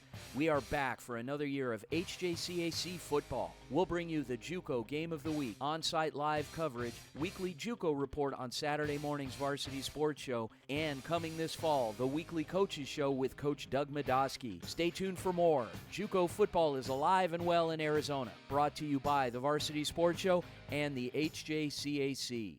The Thursday night high school flag football game of the week is back. 8 weeks of coverage beginning Thursday, September 19th. Every game begins at 6 p.m. Join the varsity team as we travel the valley featuring your favorite teams, including Saturday morning radio segments. The Thursday night flag football game of the week is back on the Varsity Sports Show. You are listening to the Varsity Sports Show. The Varsity Sports Show. Thursday night flag football game of the week. Flag football game of the week. Catch the Doug Gottlieb Show weekdays from 1 to 3 p.m. right here on KDUS AM 1060 and online at KDUS1060.com. I'm back, hey, doing my thing, I'm doing my thing. Hey, yeah, doing my thing, I'm doing my thing. I'm back, hey, doing my thing, I'm doing my thing. Hey, yeah, stay in your lane, don't get in my way. I got my mind right. Now my life is so good, ain't it? My soul. Hi everyone. Welcome back to the Varsity Sports Show here on AM 1060 KDUS Arizona. I'm Douglas Santo alongside Maya Hall, and we're going to try to get another interview in here in the next couple minutes. But in the meantime, talking more about this Varsity Sports Show, Maya, what have you been able to do since you've been a part of Varsity? I have been able to kind of work on my broadcasting skills. At ASU, I am not a sports journalism major. I'm a mass communication major, and with my mass communication, I haven't done much broadcasting work. So the Varsity Sports it gives me the opportunity to actually delve into the broadcasting position and learn more about it and like grow and like get the reps in, and I really do like that about what I'm doing right now. Yeah, and that's obviously extremely important for the communication side and broadcasting side aside from sports. What kind of difficulties or what's it been like trying to get that broadcasting experience but maybe in a field of sports that you're not quite as comfortable in? I think it's more about I know we work a lot with our peers, and I personally use my peers as a resource. So me just watching and working with a lot of my peers and being able to get their input, see what they're doing, and kind of work with them just to see what, just how I can be better and grow. And so that's.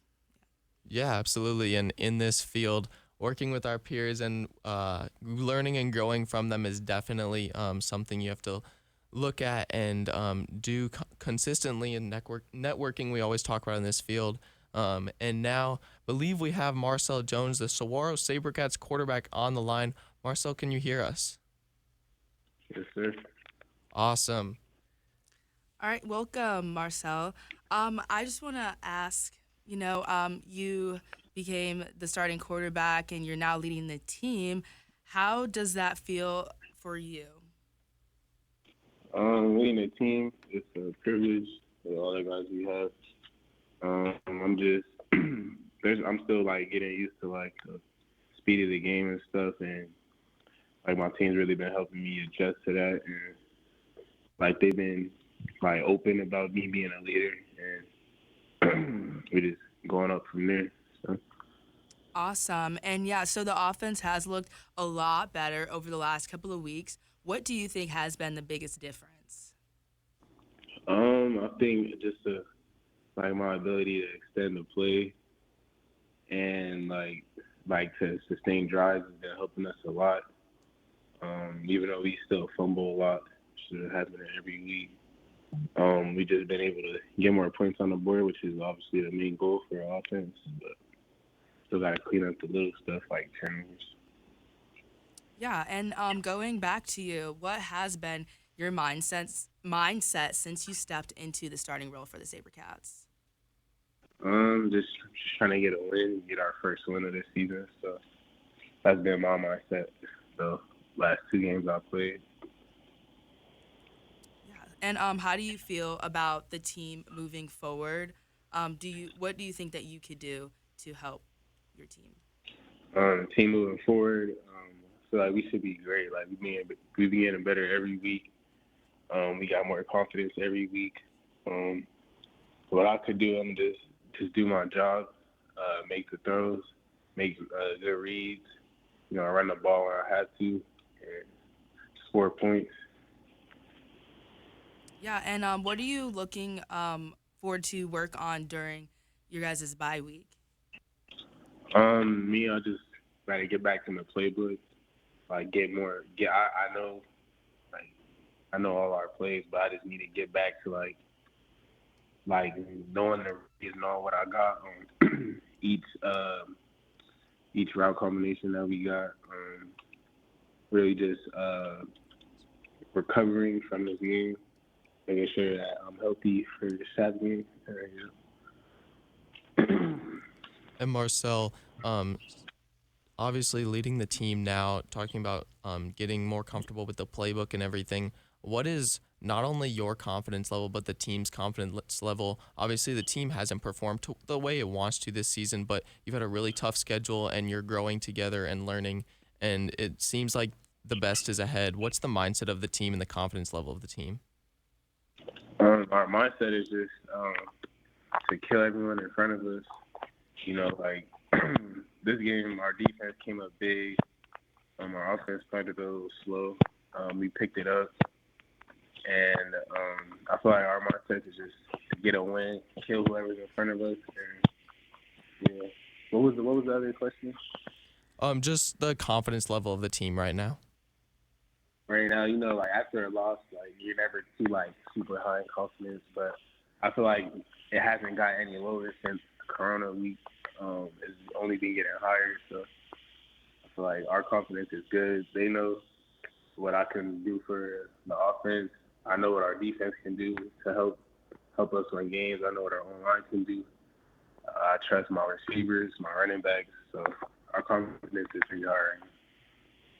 All right. Well, thank you so much, Marcel. Good luck for the season. And now we will go into some segments from our colleagues. Hi, everyone. I'm Bella with the Varsity Sports Show. The 2024 football season in Arizona's North Valley is shaping up to be an exciting one. Saguaro has faced tough competition, including a narrow loss to Corona del Sol in a thrilling 38-35 game. Despite the loss, standout performances by players like Aiden Whittaker and Marcel Jones have kept Saguaro competitive in their challenging schedule. Meanwhile, Brophy College Prep continues to show strength in its rivalry matchups and is a force in the region, regularly contending with top teams. Notre Dame Prep has had a strong start to the season as well, with a notable win over Millennium and competitive games against tough opponents like Brophy. Horizon 2 has been impressive, recently dominating Millennium with a 38-8 victory. They have bounced back from a close loss to Pinnacle, showcasing the team's resilience and talent. Overall, these schools are demonstrating why they remain powerhouses in Arizona's high school football, with players stepping up in critical moments. The season promises to deliver more exciting matchups as the competition intensifies heading into playoffs. Thank you. I'm Bella Casey. Back to you guys.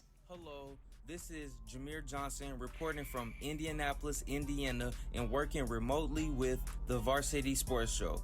I am an Arizona State University online student, and today we will have a summary of the softball team schedule and a game or a 2-game preview for the women's softball team. The recently released ASU softball team fall season schedule includes 10 games, and 9 of them will be hosted at their home field. While they have already played 2 of the games, one was September 25th versus the Embry-Riddle Eagles, and the second was October 2nd versus the Grand Canyon University Lopes. Although the ASU Sun Devils softball team have a doubleheader this Sunday, October 6th, they will have 2 games. The first game starts at 10 a.m. and it will be the Arizona State Sun Devils versus the University of Texas at El Paso or UTEP Miners. Next, that same day, the ASU Sun Devils will play the Phoenix College Bears for the second game of the doubleheader starting at 3 p.m. Both of these games will take place in Tempe, Arizona at the Alberta B. Farrington Softball Stadium. Also, the Arizona State Sun Devils softball team are knocking it out the stadium in the classroom too. 17 of the ASU softball players have been recognized this school year for their excellent scholarship by achieving a 3.5 GPA or higher for the 2023 and 2024 school year by being named in Easton NFCA National Fast Pitch Coaches Association All-American Scholar Athlete. This is Jameer Johnson from Arizona State University and reporting from Indianapolis. Stay tuned for more. I'm Reese English, a University of Alabama sophomore, reporting for the Varsity Sports Show. Ahead of the game versus Texas Tech tonight, Arizona is coming off a strong win, leaving them now with a 3-1 record. The game last week against number 10 ranked Utah was a good showing for the quarterback Noah Fifita with 2 passing touchdowns and 197 passing yards. In the backfield, overall the ball was spread nicely with both Kendrick Riscano and Quali Conley with 73 and 72 rushing yards. Early standout receiver Teratoa McMillan had 6 catches for 50 yards and leading the receiving room with those catches. But Kayan Burton led the team in yards with 76 receiving yards and finished with a touchdown too. The Wildcats dominated the run game against Utah with 161 compared to Utah's 84, but other than that, Utah was right around Arizona on the offensive side. The game came down to capitalizing late on big plays. The Wildcats were fortunate enough to stop Utah with a late interception by Gunnar Maldonado to steal the game. Fifita, although young, showed some impressive flashes late in the game. 2 deep balls to Devin Hyatt and Kenya Burnett to solidify the win. He is proving doubters wrong as a redshirt sophomore. He was originally a redshirt freshman Pac-12 Offensive Player of the Year. This win should give the young team some hope to help push back into the top 25 in the nation. I'm Reese English, a University of Alabama sophomore, reporting for the Varsity Sports Show.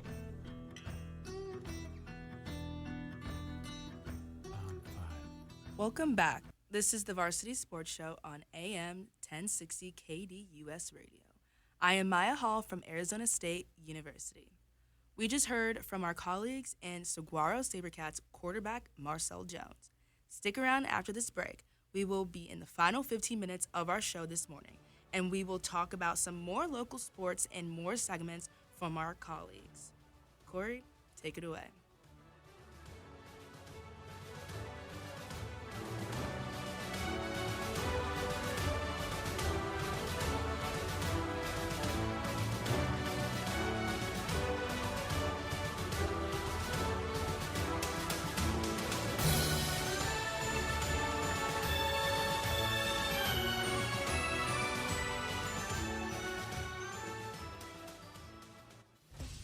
Every Monday night, check out Ray Adams as he hosts the Monday Night Golf and Lifestyle Show from 6 to 7 p.m. here on KDUS AM 1060. The Varsity Sports Show live with Vince D'Alicio every Saturday morning from 9 to 11 a.m. Features all the local youth, high school, college sports, and more, both around the Valley and beyond. Enjoy go-to segments with coaches and players from around the Valley. Tune in to the Varsity Sports Show with Vince and guests Saturday morning from 9 to 11 a.m. right here on KDUS AM 1060. Online at KDUS1060.com and the KDUS 1060 app.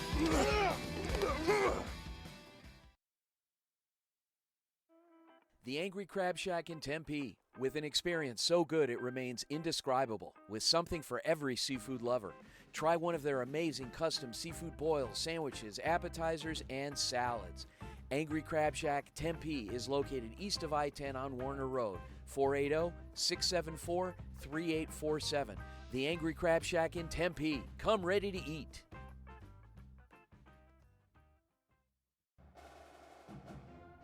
The Varsity Sports Show is once again proud to partner with Grand Canyon University Club Sports in 2024 and 25. Join us in our coverage of GCU Club Sports on Saturday's Varsity Sports Show and the rest of the week.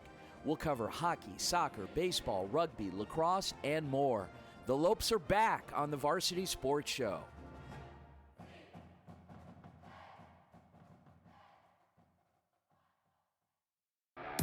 Check out KDUS AM 1060 on 100.7 KSLX HD2.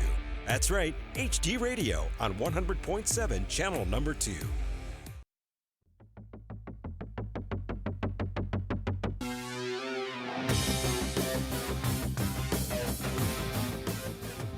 Welcome back. This is the Varsity Sports Show on AM 1060 KDUS Radio. I'm Douglas Santo alongside Maya Hall as we're in the final 13 minutes of our show this morning. Thank you for listening. Thank you for joining us. It's been a jam-packed show.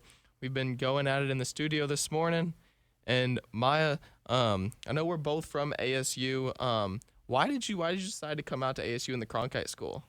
I decided to come out to the Cronkite School because they have one of the best programs that is for journalism and mass communication. There are endless opportunities and like professors and the people that can help you get to where you would like to go. And I found that was very important for the career that I was wanting. Absolutely. And are you from here or did you come from out of state? I came from out of state. I am from Chicago, Illinois. That's awesome. So you came out to Cronkite for the opportunities. I'm from Texas, so I as well came out here because I just felt like there were so many opportunities here, real world experiences as underclassmen. I think I've had a great time at Cronkite so far. It's been fun, and we'll continue talking about our journeys.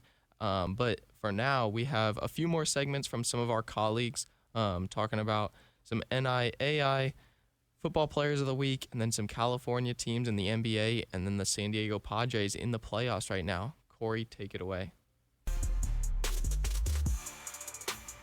Hello, my name is Kiana Watchman from the University of Arizona, reporting for the Varsity Sports Show. The NAIA announces the top football players of the week. Each week, the NAIA announces those players who were nominated for their stellar standouts. Offensive Player of the Week is quarterback Andy Peters from the College of Idaho. Peters scored 2 rushing touchdowns, threw 2 passing touchdowns, and rushed a 2-point conversion in overtime. He also broke 4 College of Idaho records, including surpassing the 400 yards in a game. This was a huge game for the Yotes. The Yotes are fighting to come back from 2 losses against Montana Western and Southern Oregon. The game took place in Caldwell, Idaho against then-ranked number 10 Montana Tech as the Yotes took a win in overtime. Moving on over to defense. The Defensive Player of the Week is going to be linebacker Avon Jones from Taylor University. Jones led a career high of 19 tackles, 12 solo, and a sack loss of 14 yards and a fumble recovery. Taylor University was handed their first loss of the season in overtime from a very talented number 7 ranked Marion. The team did not go down without a fight. The defeat was due to a broken-up 2-point conversion that Taylor attempted. Last and certainly not least, Special Teams Player of the Week running back Tyrus McKee from Reinhardt. McKee had 2 touchdowns off a kick return, including one of the touchdowns being 92 yards. McKee also had the best kickoff return game of 61.3 yards per return. Reinhardt trailed their opponents Georgetown all game but came up short in a 31-34 loss. McKee's efforts are what ultimately kept the game close, while also setting a record for 2 scored kick returns in the same game. And that's it from Kiana Watchman from the University of Arizona. Hope you guys have a great day, and always bear down.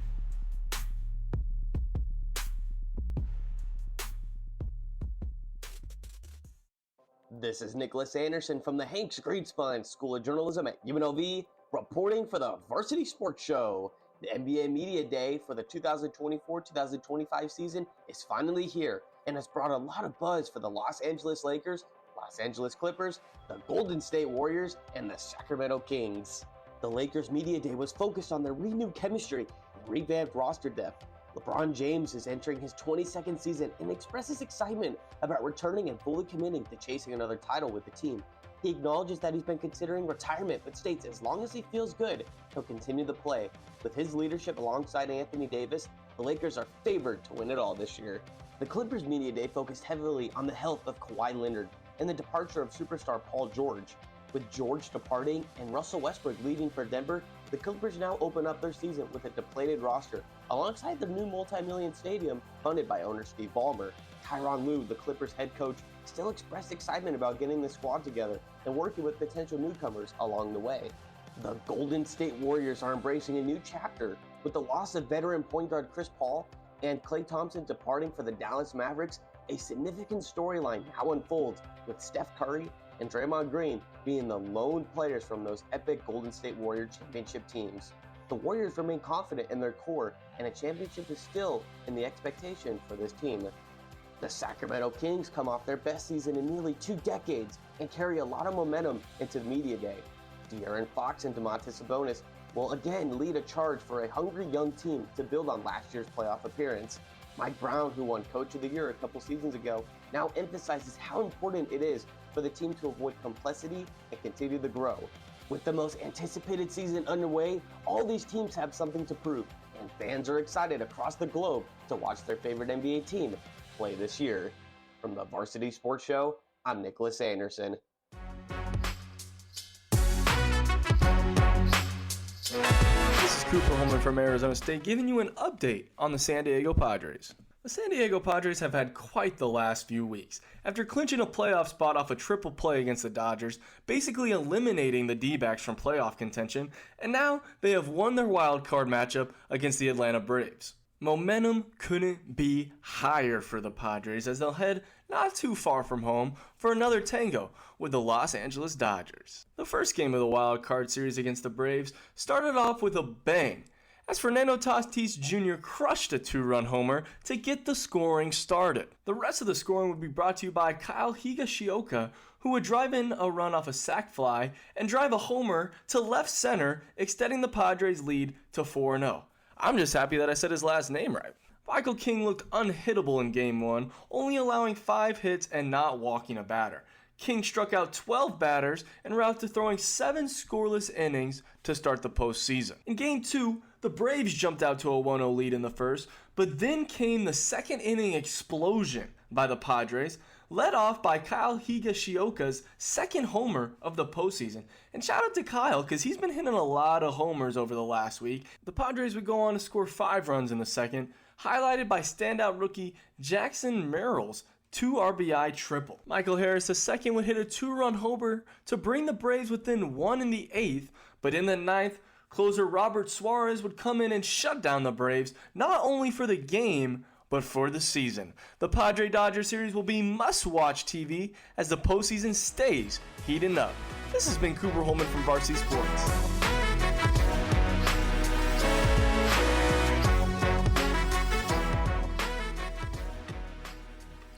Welcome back to the Varsity Sports Show on AM 1060 KDUS Arizona. here from the studio this morning.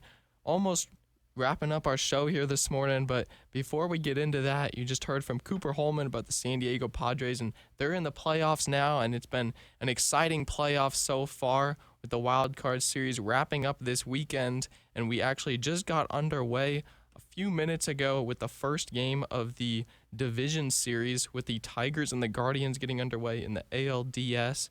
Later today, we'll have the Mets and the Phillies kicking off the NLDS, then we'll have the Royals playing in Yankee Stadium against the Yankees, and to cap off the night, we'll have the Padres versus the Dodgers. I know baseball fans are extremely excited for that. First opportunity to see Shohei Ohtani in the postseason against their rivals in the Padres. That should be an electric series tonight, and I'm just excited for these for this MLB postseason. Maya, are you much of a baseball fan?